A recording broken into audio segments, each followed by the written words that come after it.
हम लोग रोजगार के केंद्रीय और क्लासिकल दोनों सिद्धांतों को पढ़ लिया है और दोनों सिद्धांतों के मध्य उनको जो अध्ययन की विधि है, जो उनके अध्ययन के विषय हैं, जो निष्कर्ष निकालने के उनके आर्गुमेंट्स हैं, उन सब में मूलभूत अंतर दिखता है। और ऐसा नहीं है कि कोई एक अप्रोच गलत है और दूसरा अप्रोच सही है। दोनों अप्रोच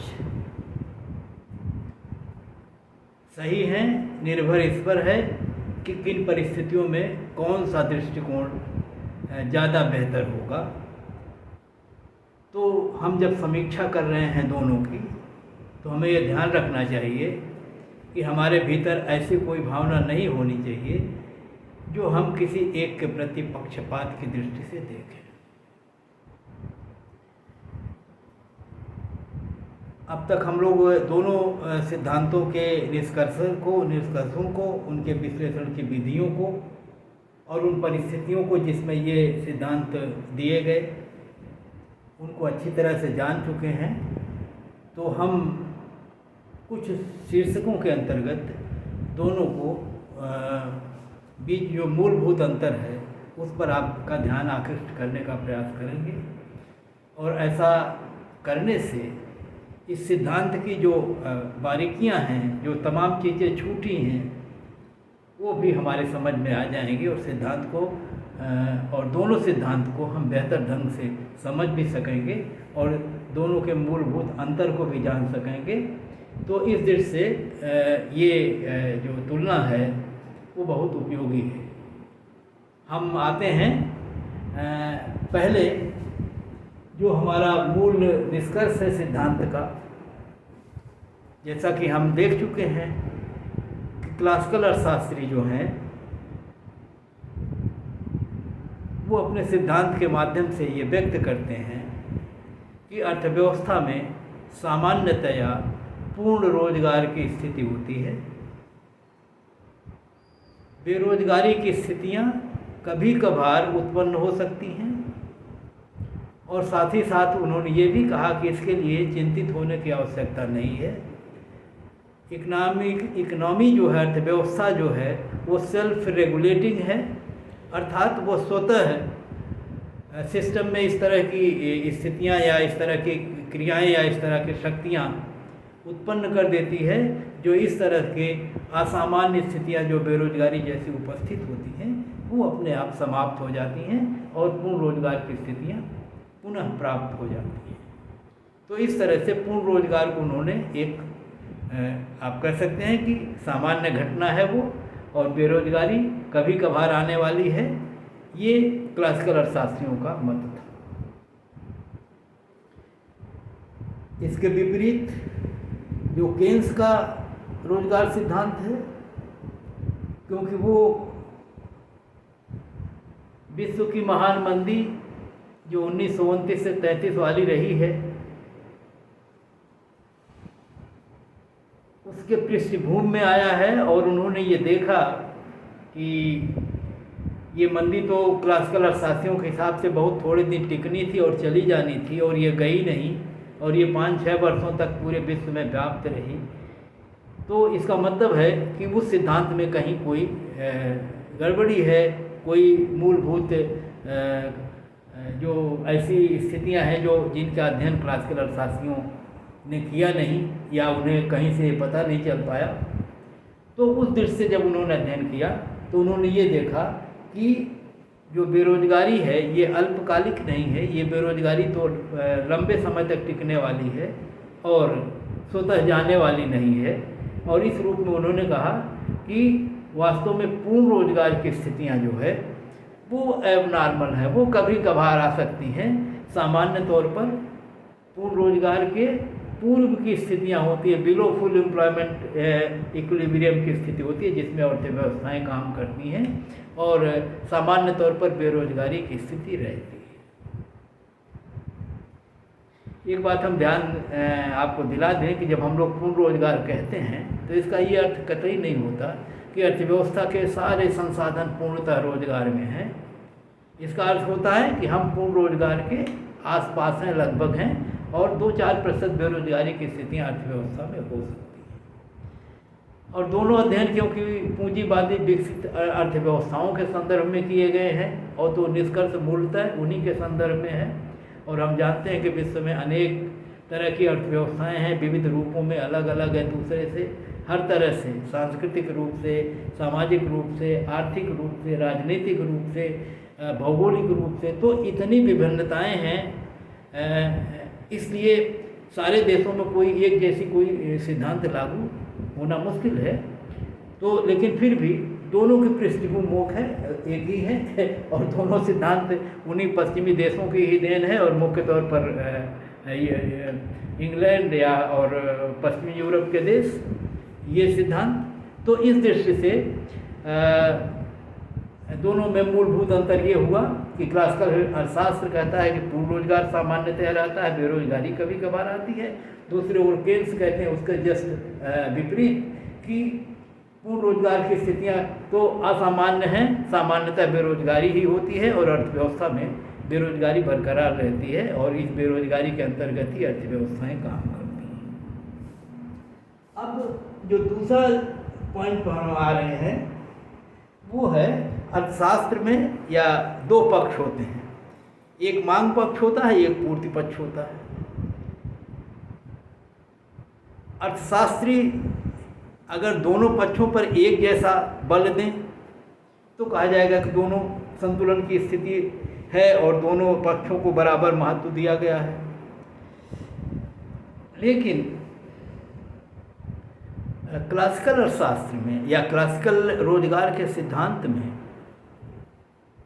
सारी इम्फेसिस, सारा जोर पूर्ति पक्ष पर है। पूर्ति पक्ष का मतलब उत्पादन पक्ष।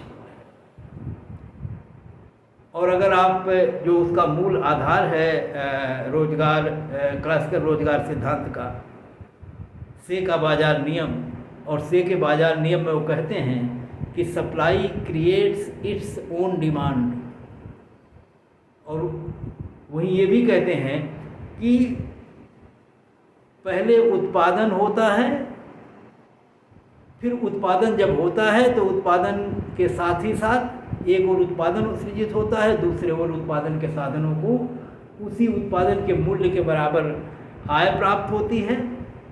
और यही जो उत्पादन कार्य में लगे हुए उत्पादन साधन हैं अपनी इन्हीं आयों से उत्पादित वस्तुओं को खरीदते हैं, और उनके पास उतनी ही आय होती है जितनी उत्पादित वस्तुएं होती हैं। इसलिए जितनी भी वस्तुएं बनी हैं वो सब की सब खरीद ली जाएंगी, और वहाँ पर वो भी कह रहे थे कि वो कोई बचत नहीं करते, सारी आय को व्यय करेंगे, और ऐसा होगा अगर। और आगे के चरणों में हम पीछे देख चुके हैं कि अगर व्यय न करें, बचा लें, बचाने के बाद भी बचत निवेश बराबर हो जाए, जिसको क्लासिकल अर्थशास्त्रियों ने कहा था कि ये बराबर हो जाएंगे, और जो सेल्फ रेगुलेटिव सिस्टम अर्थव्यवस्था की वो इनको बराबर कर देगी ब्याज दरों में रोजशीलता के माध्यम से। वैसी स्थिति में कुल आय बराबर कुल व्यय हो जाएगा और अर्थव्यवस्था में बेरोजगारी नहीं होगी। और इस तरह से जब कहते हैं supply creates its own demand, तो कहते हैं कि सप्लाई उत्पादन आपको करना है, मांग अपने आप सृजित होगी, मांग की चिंता नहीं करनी है, मांग का कोई से हमें परेशानी नहीं है, ये डर ही नहीं है कि मांग नहीं होगी या कम होगी और इसके कारण अर्थव्यवस्था में अति उत्पादन या बेरोजगारी की स्थितियाँ होंगी। तो ये कहते हैं supply creates its own demand. और इस रूप में केन्स दूसरी तरफ देखिए क्या कहते हैं। केन्स कहते हैं कि अर्थव्यवस्था में जो बेरोजगारी होती है वो इसलिए होती है क्योंकि जितनी अर्थव्यवस्था में वस्तुएं और सेवाएं का उत्पादन हुआ है उतनी उनकी मांग नहीं हो रही है, अर्थात मांग कम है, डिफिशियंसी इन डिमांड है, एग्रीगेट डिमांड। क्लासिकल अर्थशास्त्री कह रहे थे मांग की चिंता आपको नहीं करनी है, मांग स्वतः सृजित हो जाएगी, जितने उत्पादित हुई वस्तुएं सब बिक जाएंगी। और ये कह रहे हैं कि सब बिकती नहीं है, इस नाते नहीं बिकती क्योंकि उनकी मांग कम हो जाती है, जितनी बनती है उतनी बिकती नहीं है, अनसोल्ड स्टॉक हो जाता है, वस्तुएं विक्रीत रह जाती हैं, ओवर प्रोडक्शन हो जाता है, ग्लट्स की होता है तो उसी को कहते हैं, और इस प्रकार अर्थव्यवस्था में बेरोजगारी हो जाती है। तो देखिए फिर जस्ट इनका अपोजिट है। ये कहते हैं कि सारा ध्यान उत्पादन पर देना चाहिए, और जब और उत्पादन होगा, देख कहते हैं if certain goods remain unsold, classical अर्थशास्त्री कहते हैं कि अगर अर्थव्यवस्था में कुछ चीज़ें अविक्रयित रह जाती हैं, नहीं बिकी हुई हैं, अनसोल्ड हैं, तो इसका मतलब ये होता है कि अर्थव्यवस्था में कुछ वस्तुओं का उत्पादन नहीं हुआ है, अर्थात ये उत्पादन की डिफिशियंसी, सप्लाई साइड से कमी हुई है, और इस नाते जो है वस्तुएं बिकी नहीं। उनके कहने मतलब अगर और वस्तुएं बनी होती तो और आय का सृजन हुआ होता, और अगर और आय होती तो ये जो थोड़ा जो अनसोल्ड स्टॉक है ये बिक जाता। तो इस दृष्टि से क्लासिकल अर्थशास्त्रियों ने ये बिल्कुल कहा कि डिमांड चिंता का विषय ही नहीं है, और जबकि दूसरी तरफ केन्स ने कहा कि डिमांड ही बेरोजगारी का कारण है, और डिमांड की कमी या डिफिशियंसी के कारण ही बेरोजगारी उत्पन्न होती है। आइए तीसरे प्रश्न पर।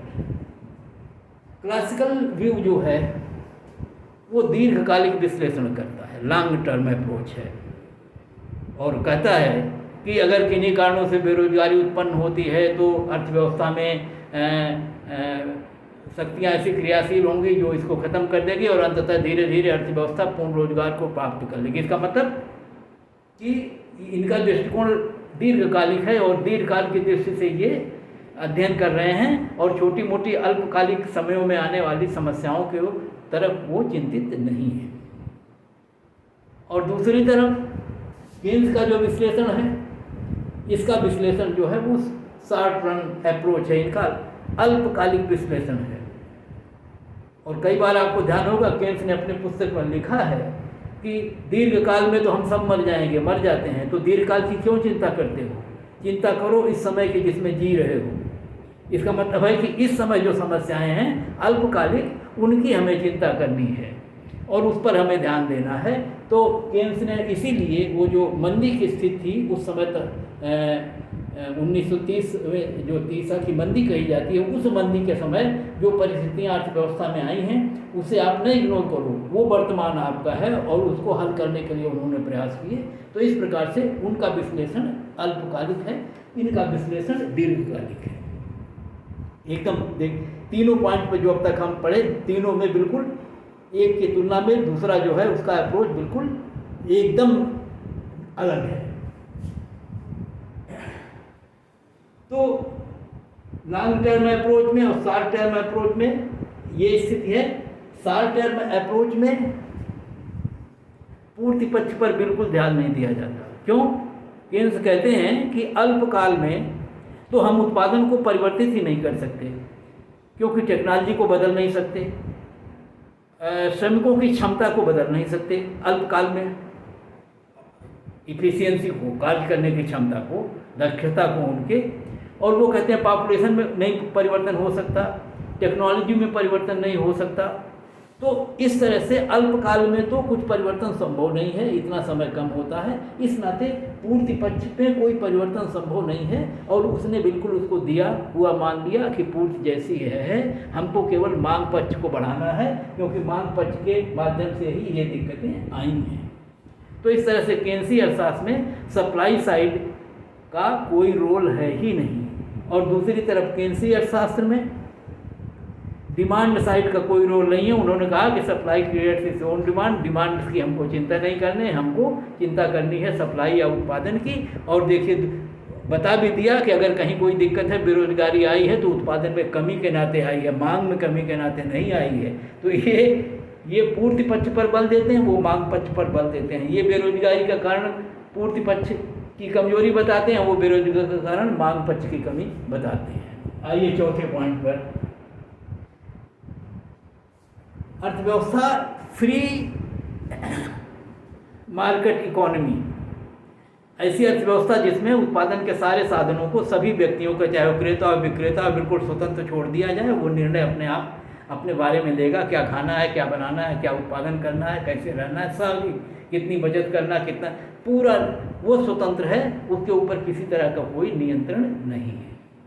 और इस तरह से ये जो इकोनॉमी है, जिसको हम मुक्त अर्थव्यवस्था कहते हैं और जिसको वो अपनी भाषा में लेसेस-फेयर कहते थे, उसका अर्थ वही होता है वो कि अर्थव्यवस्था पर किसी तरह का कोई नियंत्रण नहीं है, सरकारी नियंत्रण नहीं है, सब स्वतंत्र हैं, सब अपने हिसाब से अपने निर्णय लेते हैं। तो वैसी स्थिति में, और कहते हैं जब ऐसा होगा तो उस स्थिति में जो है अर्थव्यवस्था सेल्फ रेगुलेटिंग होगी, अपने तरह से काम करेगी और अनुकूलतम स्थिति में होगी, कहीं कोई दिक्कत नहीं होगी, अर्थव्यवस्था पूर्ण रोजगार की स्थिति में बनी रहेगी। तो ये फ्री मार्केट इकोनॉमी है जिसमें गवर्नमेंट का कोई इंटरवेंशन नहीं होगा, और कह रहे हैं कि ऐसी स्थितियों में कोई अत्युत्पादन और बेरोजगारी की स्थिति नहीं होगी। और सेज लॉ ऑफ मार्केट में से ने एक बात उठाई थी कि अगर बेरोजगारी कहीं होती है तो एक कारण बताया कि कुछ उत्पादन नहीं हुआ है, और कहता है कुछ उत्पादन इसलिए नहीं हुआ है क्योंकि सरकार ने बीच में कहीं हस्तक्षेप किया है। और वो हस्तक्षेप कहाँ है? वो कहता है कि जब मजदूरी दरें बेरोजगारी के कारण गिरती हैं, श्रमिकों की संख्या अधिक होने के नाते, और सरकार उसको गिरने नहीं देती, और कहने का मतलब है वो नीचे जाएंगी लेकिन आप उसको ऊंचाई पर ही रोक देते हैं, और इस नाते बेरोजगारी की समस्या उत्पन्न हो जाती है। तो इसलिए वो कहता है सरकारी हस्तक्षेप नहीं होना चाहिए, और सरकारी हस्तक्षेप हुआ तो अर्थव्यवस्था में बेरोजगारी बढ़ जाएगी। तो देखिए, एक और फ्री ट्रेड और दूसरे ओर कहा सरकारी अगर हस्तक्षेप करता है तो सरकारी हस्तक्षेप के कारण ही उत्पादन में कमी आएगी और उसी नाते बेरोजगारी उत्पन्न होती है। इस नाते सरकारी हस्तक्षेप आर्थिक क्रियाओं में होना नहीं चाहिए। दूसरी तरफ केन्स क्या कहते हैं? केन्स कहते हैं कि लोग उस डिप्रेशन वाली स्थिति में, मंदी वाली स्थिति में, जब कीमतें निरंतर गिरने लगती हैं, हानि होने लगती है और निरंतर हानि हो रही है, और देख रहे हैं कि मूल्य रोज गिरते जा रहे हैं वस्तुओं के, तो उत्पादक सोचता है कि जितना ही हम आगे बेचेंगे उतना ही नुकसान होगा। उधार देने वाला सोचता है कि रोज ब्याज दरें गिरती जा रही हैं तो उधार कहाँ दें, घाटे का सौदा है, तब तक रुक जाओ जब तक ये ब्याज दरें बढ़ना न शुरू हो जाए। तो वो उधार देना बंद कर देता है, वो उत्पादन करना बंद कर देते हैं। स्थितियाँ और विकट होने लगती हैं, और इसमें करते हैं क्या सब कि सारी आय को संचित कर लेते हैं अपने पास, उसको उत्पादन न प्रक्रिया में लगाते हैं न उपभोग की प्रक्रिया में, मतलब लगाते हैं, कम हो जाता हो, और इस प्रकार से अर्थव्यवस्था में डिफिशियंसी हो जाती है। और तो केन्स कहते हैं कि ऐसी स्थिति में अब व्यक्तिगत जो लोग हैं, वैयक्तिक उद्यमी हैं चाहे उपभोक्ता हों, उन पर तो हमारा कोई नियंत्रण है नहीं। अगर वो अपना निवेश नहीं कर रहे हैं तो हम कर क्या सकते हैं? तो इस नाते अब अर्थव्यवस्था के अपने सहारे कुछ होने वाला नहीं है, क्योंकि सारे लोग निराशा की स्थिति में हैं और रिस्क लेने से डरते हैं। तो ऐसी स्थिति में अब केवल सरकार ही है जो इस स्थिति में मदद कर सकती है, अर्थव्यवस्था को उबार सकती है, और सरकार को आके आर्थिक क्रियाओं में हस्तक्षेप करना होगा, और वो हस्तक्षेप सरकारी व्यय के माध्यम, क्योंकि व्यय की मांग की कमी के कारण ही अर्थव्यवस्था में मंदी आई है, बेरोजगारी फैली है, तो और निजी क्षेत्र से ये मांग बढ़ नहीं रही है। तो अब कह रहे हैं कि सरकार मांग को बढ़ाने का प्रयास करे, और मांग तभी बढ़ेगी जब सरकार व्यय करेगी, अर्थव्यवस्था में अतिरिक्त आय आएगी लोगों के पास, और वो बाज़ार में वस्तुओं को खरीदने जाएंगे, तब कीमतें बढ़ेंगी, फिर एक तरह से निराशा का वातावरण हो जाएगा। तो आपने यहाँ बताने की जो मेरा प्रयास है कि ये कह रहा है केन्स कि सरकारी हस्तक्षेप मंदी या बेरोजगारी को दूर करने के लिए आवश्यक है, और ये कह रहे हैं कि सरकारी हस्तक्षेप अगर हुआ तो बेरोजगारी होगी, और सरकारी हस्तक्षेप नहीं होगा तो अर्थव्यवस्था में बेरोजगारी नहीं आएगी। तो ये सरकारी हस्तक्षेप के पूर्णतः विरोधी और ये सरकारी हस्तक्षेप के पूर्णतः समर्थक। तो दोनों में फिर इस अप्रोच पर भी दोनों में देखिए बिल्कुल एकदम अंतर है और एकदम विपरीत स्थितियां हैं। पांचवा जो है पॉइंट जो है वो सेल्फ रेगुलेटिंग सिस्टम जो है क्लासिकल अर्थशास्त्रियों की, वो तभी चलेगी जब अर्थव्यवस्था में फ्री मार्केट इकोनॉमी हो और सरकार का किसी तरह का हस्तक्षेप न हो। और तब कहा गया था कि जब अर्थव्यवस्था में बेरोजगारी बढ़ेगी तो वेज रेट गिरना शुरू हो जाएंगे। अगर अर्थव्यवस्था में बचत ज़्यादा हुई और निवेश कम है तो बचत जब ज़्यादा होगी तो ब्याज दरें गिरने लगेंगी, और जब ब्याज दरें गिरेंगी तो निवेश बढ़ जाएगा। तो ये अपने आप होगा। बचत ब्याज की दरें गिरेंगी, मजदूरी की दरें गिरेंगी, और जब मजदूरी की दरें गिरेंगी तो उत्पादन करना सस्ता हो जाएगा, लागतें गिर जाएंगी, और जब लागतें गिर जाएंगी तो मूल्य स्तर भी घट जाएगा। तो हुआ क्या, क्लासिकल अर्थशास्त्री कहते थे कि अगर बेरोजगारी हुई भी कहीं तो ब्याज दरें, मजदूरी दरें गिरेंगी, लागतें गिरेंगी, वो मूल्य स्तर गिरेगा, और ऐसा होने से अर्थव्यवस्था में मांग बढ़ना शुरू हो जाएगी और बेरोजगारी खत्म हो जाएगी। ये वेज प्राइस डिप्रिसिएशन था। मजदूरी गिरेगी, मूल्य गिरेगा, लागत घटेगी, और इस तरह से उत्पादन बढ़ेगा, बेरोजगारी खत्म होगी।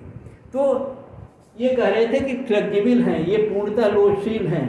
मूल्य गिर जाएंगे, ब्याज दर गिर जाएगी, मजदूरी दर घट जाएगी, और अर्थव्यवस्था में मांग पूर्ति के समायोजन से ये सब ठीक हो जाएगा। केंद्र से क्या कह रहे हैं कि ऐसा नहीं होगा। वो ये कहते हैं कि मजदूरी दरों को, जब बेरोजगारी की स्थिति होती है तो मजदूरी दरों को आप गिरा नहीं सकते। गिरा इसलिए नहीं सकते क्योंकि कई बार सरकारों के ऐसे नियम होते हैं कि मिनिमम मजदूरी दर फिक्स है, इससे नीचे मजदूरी दर को गिराया नहीं जा सकता। कहीं पर श्रमिकों में जो सामूहिक सौदेबाजी की शक्ति है, ट्रेड यूनियंस हैं, श्रम संघ, वो जो है दबाव डाल के, हड़ताल करके, तालाबंदी करके, इसका विरोध करके और मजदूरी को गिरने नहीं देते हैं। और जब तक मजदूरी गिरेगी नहीं तब तक इनका जो सेल्फ रेगुलेटिंग सिस्टम काम नहीं करेगी। तो केंद्र कहते हैं कि इसमें फ्लेक्सिबिलिटी नहीं होती क्या, रिजिडिटी होती, कठोरता होती है, उसको आप कम नहीं कर सकते। और जब तक कम नहीं होगी तब तक जो है क्लासिकल अर्थशास्त्रियों का जो तरीका है वो लागू नहीं होगा। तो केंद्र यहाँ विरोध करते हैं कि ऐसा हो नहीं पाएगा, और इसलिए क्लासिकल अर्थशास्त्रियों को ये कहना कि अपने आप बेरोजगारी दूर हो जाएगी, वो संभव नहीं है। आइए छठवें पर, क्लासिकल अर्थशास्त्री के, जब हम क्लासिकल अर्थशास्त्रियों के सिद्धांत पढ़ रहे थे तो वहाँ भी हमने देखा है कि ये कहा गया था कि अगर बचतें लोग करते हैं और उसका निवेश नहीं होता है तो बचत निवेश में अंतर होगा।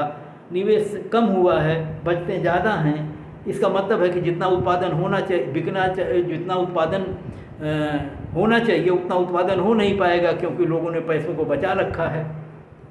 अर्थव्यवस्था में जितना आय उनकी थी वो उत्पादन अगले चरण में उत्पादन के रूप में पहुंचा नहीं, क्योंकि निवेश बचत से कम है।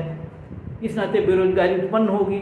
और क्लासिकल अर्थशास्त्रियों ने कहा था ऐसा नहीं होगा, और इसलिए नहीं होगा क्योंकि ब्याज दरें फ्लेक्सिबल होती हैं। जब बचतें ज़्यादा होंगी तो ब्याज दरें गिर जाएंगी, जब ब्याज दरें गिरेंगी तो निवेश करना सस्ता पड़ेगा, लाभप्रद होगा, इस नाते निवेश बढ़ जाएगा और बचत निवेश में समायोजन हो जाएगा और बराबर आ जाएंगे। इस प्रकार से जितना आय होगी उतना व्यय होगा और उत्पादन अर्थव्यवस्था में बेरोजगारी नहीं होगी। केन्स कहते हैं कि बचत और निवेश बराबर नहीं होते, न हो पाएंगे। पहली बात तो ब्याज दरों को में फ्लेक्सिबिलिटी नहीं होगी क्योंकि तमाम स्थितियां हैं। उन्होंने भी कहा, क्लासिकल अर्थशास्त्रियों ने, कि अगर केंद्रीय बैंक या सरकार ने ब्याज दरों में हस्तक्षेप किया और उसको अपने स्वतंत्रतापूर्वक उसको कम बेसी होने नहीं दिया तो अर्थव्यवस्था पर इसके परिणाम बुरे होंगे और बेरोजगारी फैलेगी। केन्स कहते हैं कि मंदीकालीन स्थितियों में लोगों के भीतर एक डर बैठ जाता है कि ब्याज दरें अब निरंतर गिरेंगी, अब निरंतर घाटा होने वाला है, तो न तो कोई निवेश करता है, न पूंजी उधार के देने के लिए मांग करता है। और होती स्थिति ये है कि ब्याज की दरें न्यूनतम स्तर तक पहुंच जाती हैं। और वैसी स्थिति में सारे लोग करते क्या हैं कि मुद्रा को नकद रूप में अपने पास कैश बैलेंस के रूप में संचित कर लेते हैं, व्यय नहीं करते हैं। और यही डिफिशिएंसी ऑफ डिमांड है। हमने पीछे भी बता दिया कि जितनी आय प्राप्त करते हैं उसको वो अपने पास संचित कर लेते हैं और व्यय नहीं करते हैं।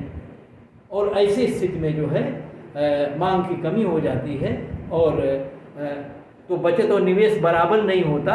और ये सेल्फ ऑपरेटिंग सिस्टम जो लोचशीलता ब्याज दर के घटाने से निवेश नहीं बढ़ता। आपने देखा मंदी काल में लिक्विडिटी ट्रैप की स्थिति आती है, जिसमें केन्स बताते हैं कि आप चाहे इतनी मुद्रा की मात्रा को सर बढ़ाता जाए, बैंक बढ़ाता जाए, ब्याज की दरें एक सीमा से नीचे गिरती नहीं हैं, अर्थात ब्याज दरों को वो गिरा ही नहीं पाते हैं और ब्याज दर के गिरने का असर भी नहीं पड़ता। अगर ब्याज दरें गिर भी जाएं तो निवेशक निवेश करने के लिए तैयार नहीं होता, क्योंकि उसके दिमाग में मनोवैज्ञानिक तौर पर ये बैठ गया है कि घाटा ही होना है, फ़ायदा नहीं होना है, ऐसे में रिस्क नहीं लेनी है। तो इस दृष्टि से केन्स इसका भी विरोध करते हैं और बताते हैं कि ऐसा होगा नहीं और अर्थव्यवस्था में होर्डिंग ज़्यादा होगी, निवेश नहीं होगा, मांग कम हो जाएगी और इस मांग की डिपेंडेंसी से बेरोजगारी फैलेगी। अगले पॉइंट पर आइए। क्लासिकल अर्थशास्त्री कहते हैं कि व्यक्ति जो है वो वास्तविक मूल्यों से प्रभावित होता है। वास्तव में अगर व्यक्ति विवेकशील हो तो वास्तविक मूल्यों से ही प्रभावित होना चाहिए। वास्तविक मूल्यों का प्रभावित होने का अर्थ हम जानते हैं कि जैसे हमारे पास मुद्रा है, मान लीजिए 100 रुपये की नोट हमारे पास है और 100 रुपये की नोट से हम बाज़ार में जा रहे हैं कोई चीज़ खरीदने। मान लीजिए ऐसी कोई चीज़ एक वस्तु आप खरीदते हैं जो 20 रुपये में 1 किलो मिलती है, तो 100 रुपये से आप 5 किलो खरीदेंगे, 5 किलो ले आएंगे। अब अगर आपकी आय को 1.5 गुना कर दिया जाए, 150 हो, आपके पास 100 के स्थान पर 150 हो जाए, लेकिन जो वस्तु आप खरीद रहे थे उसका मूल्य 20 रुपये था, अब वो 40 रुपये हो जाए, तो जाहिर है कि अब आप 200 रुपये से 5 किलो नहीं पाएंगे। जब 40 रुपये दाम उसका हो जाएगा, जब 20 रुपये था तो 100 रुपये से हम 5 किलो खरीदते थे, अब 150 हो गया और अब 40 रुपये से आप उसको खरीदना है, तो 40 से खरीदेंगे तो जाहिर है कि अब आपको 5 किलो नहीं मिलेगा, 5 किलो से कम मिलेगा। तो जाहिर है कि आपकी मौद्रिक आय तो बढ़ गई है लेकिन इसका वास्तविक मूल्य घट गया है। तो अब कोई कहे कि आप पुरानी स्थिति में रहना पसंद करेंगे कि नई वाली स्थिति में जिसमें आप मूल्य होगा 40 रुपये और आय आपकी होगी 150 रुपये, या पहले में रहेंगे जिसमें आय 100 रुपये होगी और कीमत जो है 20 रुपये होगी, तो आप कहेंगे कि नहीं पहली वाली स्थिति अच्छी है, तब जब आप वास्तविक मूल्य से प्रभावित होंगे। और एक दूसरा आदमी होगा कहेगा पहले 100 पाते थे अब 150 मिला, 150 वाला अच्छा है, तो ये बेवकूफ़ी हो जाएगी। तो केन्स कहता है कि वास्तव में वास्तविक मूल्यों से लोग नहीं प्रभावित होते, लोग होते हैं मौद्रिक मूल्यों से प्रभावित, और ऐसा होना नहीं चाहिए। इस नाते कहते हैं उसमें मुद्रा भ्रम होता है। भ्रम का मतलब यही होता है कि किसी चीज़ को आप गलत समझ बैठे, लेकिन वो सही है या गलत है उसकी बात छोड़िए, लेकिन जनता ऐसे ही करती है, केन्स कहते हैं। तो वो ये कहते हैं कि व्यक्ति जो है वो मौद्रिक मूल्यों से प्रभावित होता है, और मौद्रिक मूल्यों से प्रभावित होगा तो वो कहते हैं कि जब आप बेरोजगारी की स्थितियों में उसकी मजदूरी को घटाओगे तो वो उसका विरोध करेगा, क्योंकि उसको खलेगा कि उसकी मजदूरी गिर गई है। वो ये नहीं देखेगा कि उसकी वास्तविक मूल्य कितना है, जबकि क्लासिकल अर्थशास्त्री कहते हैं कि उसका वास्तविक मूल्य बढ़ जाएगा क्योंकि अगले चरण में कीमतें गिर जाएंगी। लेकिन वो उसको नहीं देखता, वो कहते हैं कि मौद्रिक मूल्य को देखेगा और उसका विरोध करेगा। और जो ये कह रहे थे कि मजदूरी दर गिरने से बेरोजगारी दूर हो जाएगी, वो होने नहीं पाएगी, क्योंकि वो मौद्रिक मूल्य से प्रभावित होता है और उसका विरोध करेगा और मजदूरी को गिरने नहीं देगा। और ये क्लासिकल अर्थशास्त्री कहते थे कि ऐसा ही होता है, क्योंकि देखिए ब्याज दर को जब वो अपने मौद्रिक मजदूरी की बात कर रहे थे तो कह रहे थे कि मजदूरी जो है W/P होगी, जिसको हम वास्तविक मजदूरी कहते हैं, और वो वास्तविक मजदूरी से प्रभावित होता है। तो ये वास्तविक मूल्यों से प्रभावित होता है, इस अप्रोच पर आधारित इनका सिद्धांत, और ये मौद्रिक मूल्य से प्रभावित होता है केन्स का सिद्धांत उस अप्रोच पर आधारित। 8वां एक जो अंतर है वो ये है कि क्लासिकल अर्थशास्त्र में लंबे समय तक चलने वाले मंदी की स्थितियों का अध्ययन नहीं है। वो इस बात को स्वीकार ही नहीं करते थे कि मंदी इतने दिनों तक चल जाएगी, बेरोजगारी की स्थितियां ज़्यादा दिनों तक अर्थव्यवस्था में वर्तमान रह जाएंगी। और जैसा कि हमने कहा कि विश्व की जो महान मंदी थी उसमें 5-6 साल पूरी अर्थव्यवस्थाएं एक तरह से बहुत बुरी तरह से प्रभावित हुई और भीषण मंदी थी, भीषण बेरोजगारी थी, उत्पादन का स्तर न्यूनतम स्तर तक पहुंच गया था। तो वैसी स्थिति से क्लासिकल अर्थशास्त्री इसके पहले देखे नहीं थे और इस नाते उस संदर्भ में कोई उनका सिद्धांत भी नहीं था। और इस स्थिति को समझने में और इसकी व्याख्या करने में या इसके लिए सुझाव या नीति बनाने में क्लासिकल का रोजगार सिद्धांत जो है वो एकदम सा असहाय लगता है।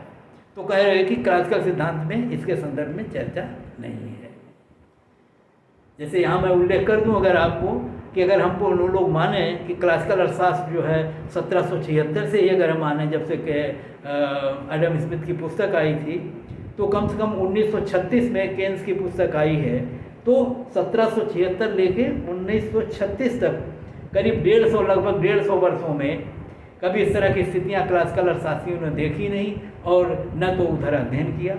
लेकिन और 150 वर्षों तक क्लासिकल अर्थशास्त्र को उसी रूप में स्वीकार किया गया और अर्थव्यवस्थाएं और सरकारें उनकी नीतियों का पालन करती रही, अब भी करती हैं। ऐसा नहीं कि क्लासिकल अर्थशास्त्र बेकार हो गया है। तो उसकी व्याख्या ये रोजगार सिद्धांत नहीं कर पाया और केन्सियन सिद्धांत जो है वो इस सिद्धांत को समझने में रहा। लेकिन केन्स का सिद्धांत भी अल्पकालिक समस्याओं के समाधान में ही उपयोग कर सकते हैं हम लोग। इस यंत्र को हम दीर्घकालिक दृष्टि से, जिसको क्लासिकल अर्थशास्त्री व्याख्या कर रहे थे, दीर्घकालिक दृष्टि से इसे लागू कर पाना शायद उतना अच्छा नहीं होगा, क्योंकि जो सरकारी क्रियाओं के हस्तक्षेप की बात कही जा रही है, ऐसा तो नहीं है कि सरकारी क्रियाओं या सरकारी क्रियाएं जब आर्थिक व्यवस्था में हस्तक्षेप करेंगी तो उसके परिणाम सदैव अच्छे ही होंगे, क्योंकि हम अपने अनुभवों से देख चुके हैं और तमाम देशों के अध्ययनों से देख चुके हैं कि जहाँ जहाँ सरकारें अपने नियंत्रण में लेती हैं अर्थव्यवस्थाओं को और जहाँ वो हस्तक्षेप करती हैं वहाँ तमाम राजनीतिक और पता नहीं कितने तरह के प्रभाव या दबाव वहाँ काम करते हैं और सही ढंग से काम नहीं हो पाता। और भारत सरीखे देशों में तो हमने देखा है कि पूरी की पूरी जो है पब्लिक सेक्टर फेल हो चुका है और आप देख रहे हैं कि सारे भारत की जो पब्लिक सेक्टर की कंपनियां थी या सब सर्विस के उपक्रम थे सब के सब बेचे जा रहे हैं निजी हाथों में पुनः। तो इस दृष्टि से सरकारी हस्तक्षेप के कारण सब ठीक ही हो जाएगा ये भरोसा नहीं है और आर्थिक विकास में उनकी भागीदारी से आर्थिक क्रियाओं या बेरोजगारी ये सब हल हो जाएंगे, ये बिल्कुल सही नहीं माना जा सकता। हाँ, ये सही है कि विषम परिस्थितियों में या जहाँ पर निजी क्षेत्र असफल होता है या जहाँ निजी क्षेत्र अपने लाभ के चक्कर में कुछ गड़बड़ी करता है, वहाँ सरकारी हस्तक्षेप होना चाहिए और ये मिनिमम होना चाहिए। और लेकिन अगर सरकारी हस्तक्षेप हो तो सरकार सही ढंग से काम करनी चाहिए, लेकिन सरकारें सही ढंग से काम करती नहीं, क्योंकि वहाँ पर भ्रष्टाचार, वहाँ पर भाई भतीजावाद, वहाँ पर तमाम तरह के फेवर्स और तमाम तरह की लॉबिंग, तमाम उद्योगपतियों के दबाव, मतलब इतनी दिक्कतें हैं कि उसके कारण उनके प्रभाव अर्थव्यवस्था पर अच्छे नहीं होते।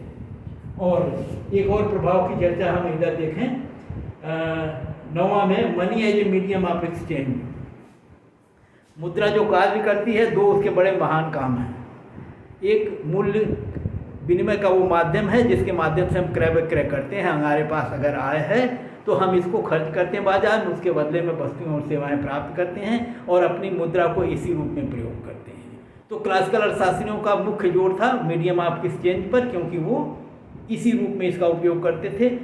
इनके सिद्धांत में मीडियम ऑफ एक्सचेंज के तुलना में स्टोर ऑफ वैल्यू वाले कार्य को महत्व दिया गया है कि मुद्रा में मूल्य संचय करने की शक्ति होती है और मुद्रा को अन्य वस्तुओं की तुलना में ज़्यादा आसानी से संचित किया जा सकता है, उसका मूल्य स्थिर होता है। और ऐसी स्थितियों में इसीलिए मंदीकालीन स्थितियों में लोग मुद्रा को संचित कर लेते हैं, होल्ड कर लेते हैं। तो इन्होंने मुद्रा के संचय कार्य पर बल दिया है, इन्होंने मुद्रा के विनिमय कार्य पर बल दिया है। एक डिफरेंस ये दिखता है। और वैसे तो केन्स ने कहा था कि उनकी theory general theory of employment interest and money है, और जनरल थियरी का मतलब होता है जो हर परिस्थिति में लागू होगा। लेकिन केन्स का सिद्धांत वास्तव में ऐसा था नहीं। जनरल थियरी वो नहीं है और सब परिस्थितियों में हर स्थिति में नहीं लागू होता। डिप्रेशन की स्थिति में ज़्यादा कामगार हुआ उनका सिद्धांत मंदी की स्थिति में, और इधर ये क्लासिकल व्यू जो है वो तो दावा ही करता है कि उसका सिद्धांत जो है सामान्य है और सब परिस्थितियों में लागू होता है, और सामान्य स्थिति में पूर्ण रोजगार ये सब स्थितियाँ होती हैं, और जो कुछ गड़बड़ियाँ अल्पकालिक होती हैं वो सिस्टम में समायोजन के माध्यम से समाप्त हो जाती हैं।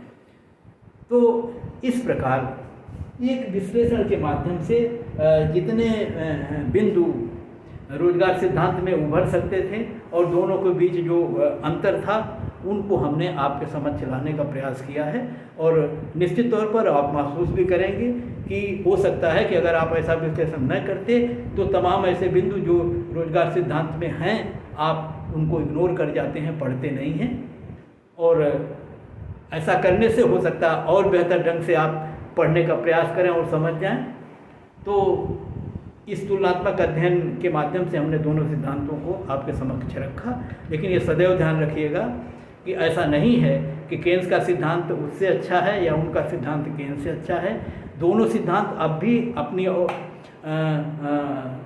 प्रासंगिकता उनकी है, और दोनों सिद्धांतों और दोनों विचारधाराओं को अर्थशास्त्र में आज भी दोनों को स्वीकारा जाता है और दोनों का हम उपयोग करते हैं। और जैसा कि हम जानते हैं कि जब हम क्लासिकल कहते हैं तो इसका मतलब जैसे ये समझिए कि किसी गुरु की ये शिक्षा हो, क्योंकि क्लासिकल वालों ने ही अर्थशास्त्र की नींव डाली और सारे आधारभूत सिद्धांत बनाए हैं, तो जाहिर है कि उनके सिद्धांत जो वास्तव में मूलभूत सिद्धांत होते हैं और उसी के नींव पर, उसी के आधार पर आगे सिद्धांत विकसित होगा और विकसित हुआ है। यहाँ अगर मैं आपको ध्यान दिला दूँ तो जॉन मेनार्ड केन्स के जो गुरु हैं प्रोफेसर एल्फ्रेड मार्शल, इतने बड़े अर्थशास्त्र के विद्वान और एक ही विश्वविद्यालय में दोनों गुरु शिष्य के रूप में काम किए हैं। एल्फ्रेड मार्शल क्लासिकल अर्थशास्त्र की हिमायत करते हैं और केन्स जो है वो आधुनिक अर्थशास्त्र की या अपने तरह से जो नए सिद्धांत की बात करते हैं। तो इसका मतलब जाहिर है कि दोनों विचारधाराएं सही हैं, अच्छी हैं, और समय काल परिस्थिति के अनुसार दोनों का हम उपयोग करते हैं। तो आज का विश्लेषण यहीं समाप्त करते हैं।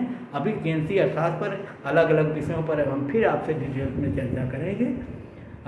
ये प्रयास आप कर सकते हैं कि वीडियो अच्छे लगते हों तो इसको थोड़ा प्रसारित करने में आप मदद करें, क्योंकि जितने ज़्यादा लोगों तक पहुँचेगी मेरे पढ़ाने का उद्देश्य सफल होगा। मेरा और कोई उद्देश्य नहीं है। जनरली लोग पैसे के लिए पढ़ाते हैं, ये मेरा उद्देश्य नहीं है। मैं केवल इसलिए पढ़ाता हूँ स्वांतः सुखाय, मुझे पढ़ाने में अच्छा लगता है, और अगर लोगों को इससे लाभ हो जाए तो ये और अच्छी बात होगी, और अगर आप इसको बढ़ाने में